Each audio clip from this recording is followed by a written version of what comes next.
tana daga cikin matattarar da ke tattara al'ummar musulmi, soyayya ta biyo baya ko kuma rashin haduwar nan kiyayya ta biyo baya. Ma'ana yau in gwamnatin musulunci ta kafu, yana daga abin da za a baiwa muhimmanci shine sallah, iyata, yinta yadda ya kamata, yinta akan lokaci, yinta a jama'a. Ba wai a kira sallah saboda kwastomomi sun rufe ka ba, kana ta zufa kana karban kuɗi sai can ba kwastomomi sannan kai sallah.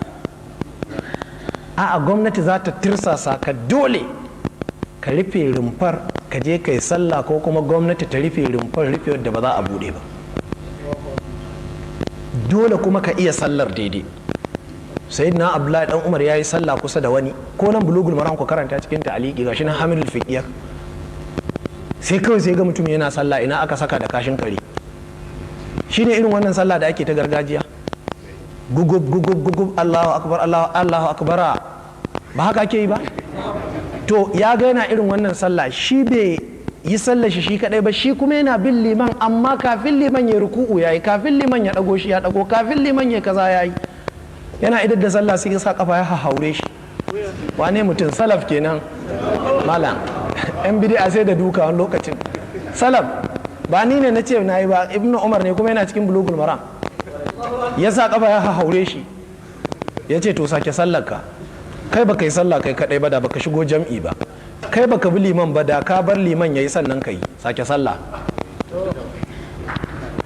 To jama'ar musulmi, wannan gwamnatin musulunci bata samu ba, yanzu wa zaka daka akan sallah? Ina zai yiwu? Sai a ce kabarinka daban nashi daban, sai ka je ka biya ta.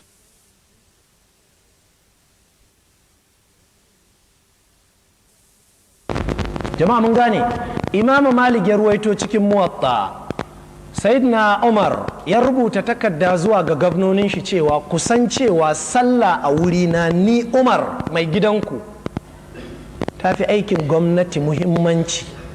Sallah ta fi aikin gwamnati muhimmanci, don haka lokacin sallah yi duk wani sa hannu, duk wani mitin, duk wani menene a aji sai an je an yi sallah an dawo. To wannan sai an samu gwamnati ta musulunci wadda take aiki da alkur'ani da hadisi.